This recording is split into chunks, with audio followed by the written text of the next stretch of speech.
from the King's Run. We're kicking it with Sean Jenkins and Sharon Musali. Thank you so much. Thank you for having us. Thank you for joining us. So explain to the people what the King's Run is. The King's Run is a community organization, and the overall initiative is to change the narrative and imagery of how Black men and brown men in this country are being portrayed. Overall is to fight systemic racism, systemic injustice against us, be a continuum of a call of action. We went from peaceful protest to being constantly involved in the social narrative of political discourse.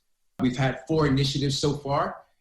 First initiative with the initiative of the King's Run, it was an immediate response to a Ahmaud Arbery case and situation where we did a simple 2.3 miles, 2-day turnaround, 100 runners. Those 100 runners did a video monologue about how racism impacts them. Then we moved into our legacy project, which is a dear project to me because I'm a father of 2 amazing daughters. And it's basically about helping children voice their opinions about fighting against racism. And we had like 5 phrases that were pretty poignant, punchy, that made sure we got the attention of the entire world. We went from 24,000 to upwards of like 27,000 impressions in 24 hours. We've had reach anywhere from United States all the way to India. That includes Russia, Ireland. We've had people submitting posts. We are being active in the Pride Initiative. The gay and trans community definitely face the same issues that Black and brown community face. So we actually want to be a voice, share it, and help them push forward through this initiative. But the project that is most poignant right now is how we use our allies and their privilege to help us change the narrative here. We're completely aware, no matter how vocal we are, no matter how violent or aggressive or assertive, if our allies are not at the conversation or our allies are not participating in the narrative, we can have no change. So the next campaign will be, how do you use your privilege? And that's probably our most poignant campaign that we're going to land with.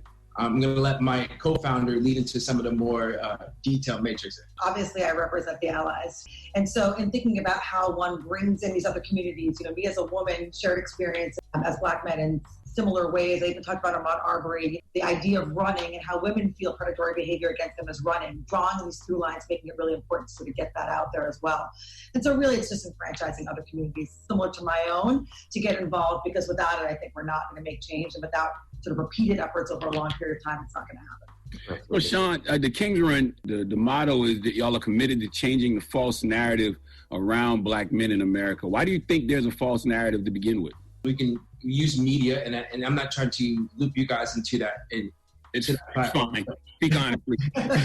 There's always a highlight of a young man with his pants down behind his butt. That's the easiest social stigma they use. But they never show the gentlemen who have their pants up. They never show us with suits on. They never show us actually having a conversation as a pure higher elevation. Every single soundbite they receive is always a gentleman or a woman who doesn't have the highest degree of education. So they're able to spin it in a way that makes us perceive as we lack the education and the bandwidth to actually have these conversations. So challenging that to social protest, providing images that people have never seen on the internet, images of positive Black men, images of positive fatherhood, images of positive leadership roles, versus the easy play of going to negative. Because, negative sells, positivity doesn't sell. You in describing the organization, y'all made it clear that you aren't different. Why is it important to highlight that you aren't different?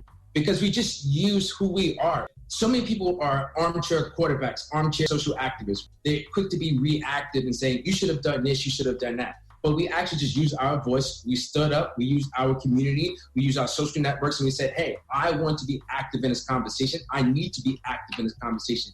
You, me, the woman down the block, they can do exactly what we're doing. We're not politicians, we're not stars, we're not sports celebrities. We're just the normal citizens of the United States who are concerned, and we want to use our voice and our platform. So we don't consider ourselves any different. On my day-to-day, I don't consider myself different. I just happen to have the bravery to push forward, the bravery to jump off the bridge. How can people who want to donate and support, how can they support you guys? Find us out there on the internet and social media, king-run.com. All the information is there. We're linking right now for donations to Color of Change. And then at the King's Run on Instagram, obviously you can see all of our movement there as well. I would start there, contact us, give us your email, and we're rolling from there. It's been really an amazing tool for us in developing this community. Sharon, I knew you was going to answer the money question. Yeah. Oh, well, what do you have here for? Yeah, you need a yin and yang when you have 2 founders, right? Absolutely. Well, listen, Thank you guys for joining us, man. Absolutely. Good talking to y'all. Thank you. Peace.